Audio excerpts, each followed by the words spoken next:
آج 14 دسمبر 2025 ہے۔ لمبے سفر سے میں گھر پر پہنچا تو پیر ذوالفقار کے انتقال کی اطلاع ملی۔ انا للہ و انا الیہ راجعون۔ بہت ہی مجھے محبت دیتے تھے اور بہت مجھ سے محبت کرتے تھے۔ ایک مرتبہ ریاض الجنہ میں بیٹھا ہوا تھا، پیر صاحب تشریف لائے اپنے سارے شاگردوں کے ساتھ۔ مجھے دیکھا تو مجھے دیکھ کر کہا کہ چلو مولوی یونس میرے ساتھ چلو۔ چنانچہ میں پیچھے پیچھے گیا۔ روضہ اقدس پر کافی دیر تک مجھے لے کر وہ کھڑے رہے اور دعا مانگتے رہے۔ یہی قصہ میرے والد صاحب رحمۃ اللہ علیہ کے ساتھ ہوا، بیٹا یونس میرا ساتھ چلو۔ چنانچہ والد صاحب رحمۃ اللہ علیہ بھی روضہ اقدس پر کافی دیر تک مجھے لے کر کھڑے رہے، دعا مانگتے رہے۔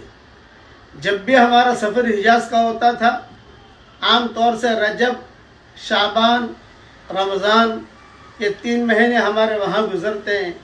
پیر صاحب تشریف لاتے تھے تو بہت اہتمام سے ہمارے گھر پر تشریف لاتے تھے۔ بیماری ہو گئی، معذوری ہو گئی تو پھر معذرت کر لیتے تھے، لیکن حرم شریف میں ملاقات ہوتی تھی۔ میری پیشانی کو بوسہ دیتے تھے، میں ان کی پیشانی کو بوسہ دیتا تھا۔ میرے جو بھی ترجمے آتے تھے میں ان کو ترجمے دے کر ان سے دعائیں کرواتا تھا۔ اب یہ میرا قرآن کا ترجمہ پورا ہوا ہے، ریاض القرآن لفظ بلفظ یہ مکمل ہو گیا۔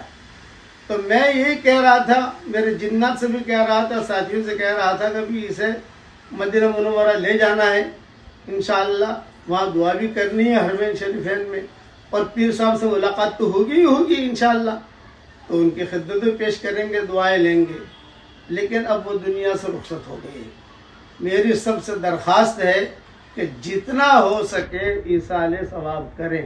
مجھے اللہ نے ایسا موقع بھی دیا ہے الحمدللہ کہ گھر میں صرف میں اور پیر صاحب ہوتے تھے، اور نہ ان کا خادم نہ میرا ساتھی، اور کافی دیر تک وہ حضور صلی اللہ علیہ وسلم کے شان میں اشعار پڑھا کرتے تھے۔ اب وہ دن چلے گئے۔ اللہ تعالیٰ ان کے قبر کو نور سے منور فرمائے، ان کے درجات کو بلند فرمائے، کروٹوں انہیں آرام نصیب فرمائے، پیچھے رہنے والوں کو صبر جمیل عطا فرمائے، اور ان کی قبر کو اللہ روشن رکھے، اور جتنا بھی کام کر کے گئے ہیں اللہ تعالیٰ اسے اپنے دربار میں قبول فرمائے۔ میری طرف سے درخواست ہے جتنا ایصال ثواب ہو سکے کریں، میں بھی کروں گا، آپ حضرات بھی کریں انشاءاللہ۔ اور ہمارا یہ لفظ بلفظ ترجمہ الحمدللہ تیار ہو گیا ہے، قابل پریس ہو گیا ہے۔ اس کی مقبولیت کی دعا بھی فرمائیں کہ اللہ تعالیٰ اسے قبول فرمائے، آمین۔